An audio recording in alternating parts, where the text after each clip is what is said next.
E nós estamos ao vivo pelos canais do ICL, do Eduardo Moreira, pela Pop TV do Rio Grande do Sul e também pelo canal A Voz Trabalhadora. E olha só, pelo visto, vem acordão por aí, isso em relação à anistia.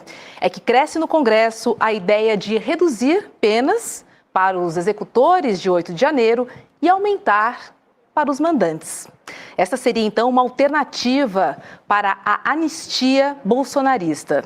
A Elô Vilela vai trazer os detalhes diretamente de Brasília sobre essa ideia e o advogado Fernando Ideu vai explicar a parte jurídica desse novo plano, tá bom? Vamos falar também sobre Donald Trump, do conclave para a escolha do novo Papa, da prisão de Collor, que está lá preso, continua detido em Alagoas, e muito mais. Rodrigo Viana, boa noite para você. Deu tempo de tomar uma aguinha? Deu, rapidinho, e para me atualizar um pouquinho das notícias aqui, chama muito a atenção essa história do acordo, né, Roberta? Mas é um acordo que é um acordo para os executores, mas pode até facilitar ou diminuir a pressão para que se cumpra a punição para os mandantes, para essa turma que agora o Supremo está começando a julgar.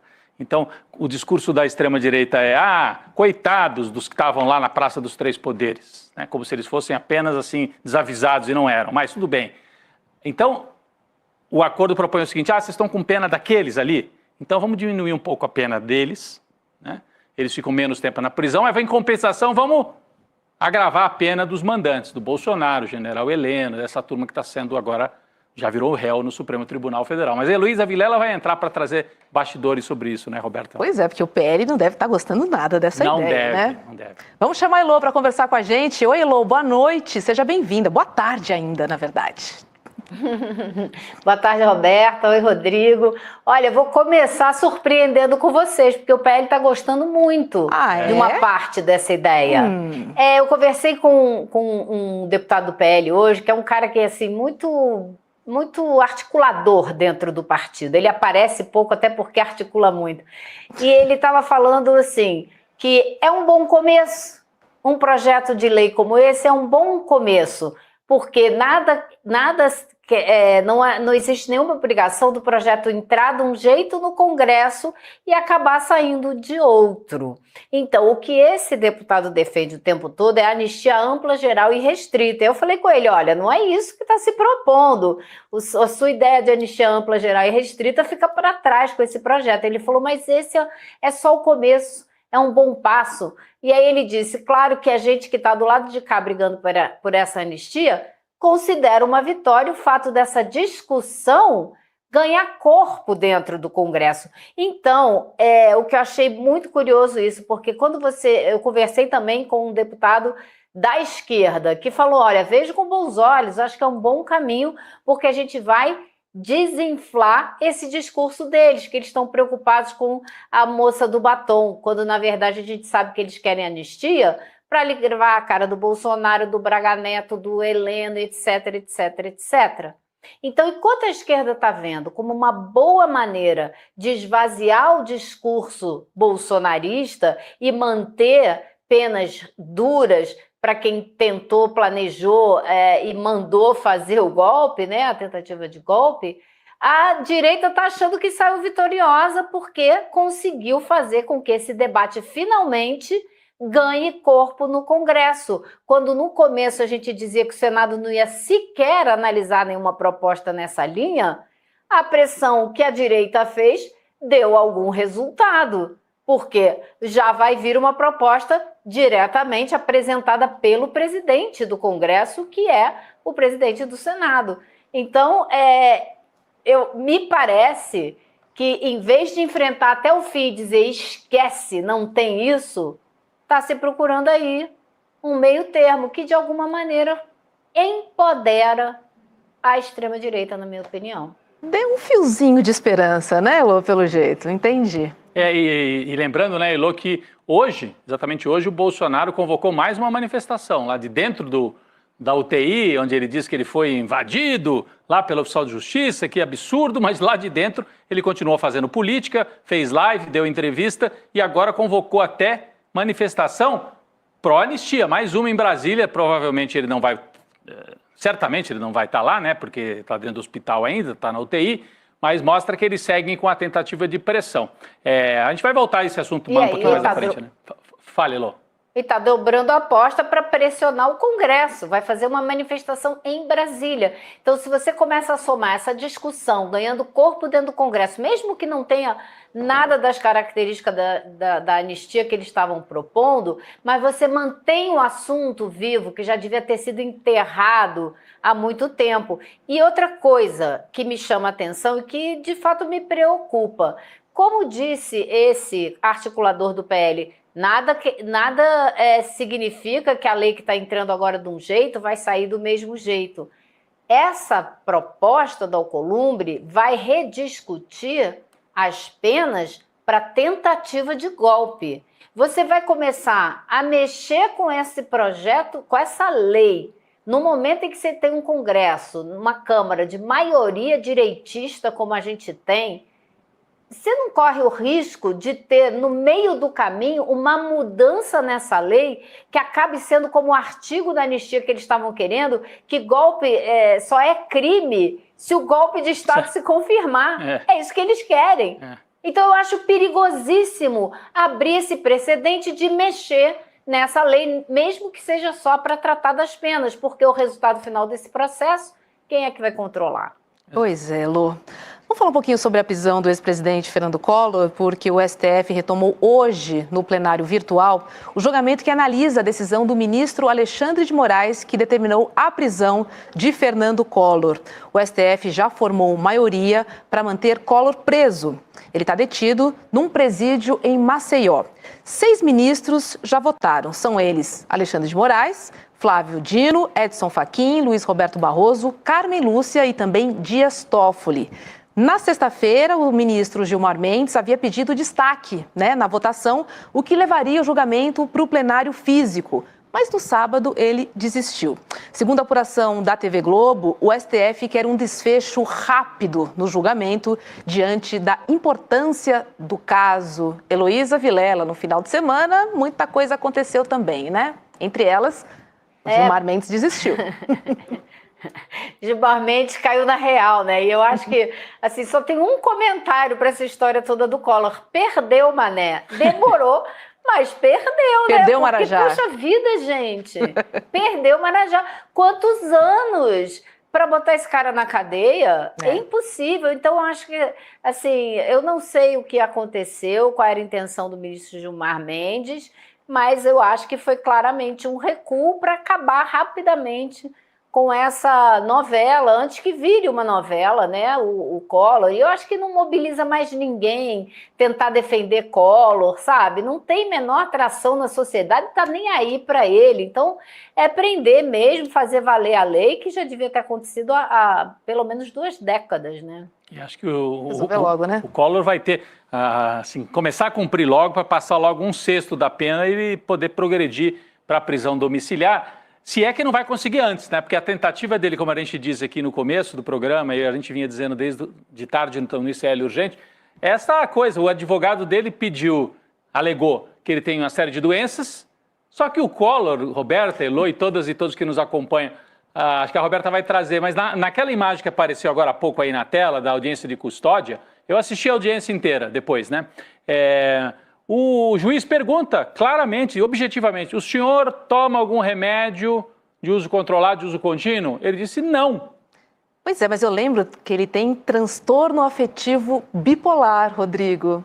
Pois Não seria aí uma manifestação, então? Bom, não sei se é uma manifestação. Estou pensando em estratégias também, que podem acontecer. Ou se ele ficou com vergonha, porque essa coisa do machão não pode admitir que toma um remédio psiquiátrico, como se fosse um problema, né? A gente chegou a comentar isso na sexta-feira. A gente já tinha visto essa contradição e o Alexandre de Moraes, então, né, tá dando 48 horas para que os médicos esclareçam. Afinal, o seu cliente toma remédio, não toma? Que tipo de remédio que ele toma? Tem mal de Parkinson? Não tem? Tem apneia do sono? Não tem? Precisa de oxigênio? Não precisa? É preciso esclarecer, né? E apresentar documentos. O Alexandre de Moraes deu 48 horas para que eles apresentem, Roberta, documentação que comprove isso, o que pode até levar o Collor para uma prisão domiciliar. Vamos ver, né? Elô? Agora, você sabe uma outra maneira que ele pode reduzir a pena também? é que já ofereceram, teve uma empresa que faz trabalhos dentro do presídio que ofereceu para ele um emprego. Ele pode trabalhar dentro do presídio, Finalmente. ganhar um salário. Aí esse era o meu ponto, ganhar um salário mínimo, porque para cada 3 dias, eu acho, trabalhados, você tem 1 dia de redução de pena, ou 6, uma coisa assim. O problema é que ele não sabe trabalhar, né, Rodrigo? Vai ter que aprender, então não sei se vai dar tempo para ele se beneficiar dessa política de redução de pena, né? É sempre tempo de aprender. Tem de ex-presidente que não gosta de trabalhar, não é brincadeira não, hein, Elô? Não é pouca gente não, hein? Nossa Senhora. Olha essa, gente. Avança no Congresso a ideia de propor um projeto de lei que diminui as penas dos participantes de 8 de janeiro e aumenta o tempo da prisão, então, dos mandantes. A gente abriu o jornal falando sobre isso. A ideia deve ser liderada pelo próprio presidente do Senado, o Davi Alcolumbre. E a apuração é do Otávio Guedes, do G1.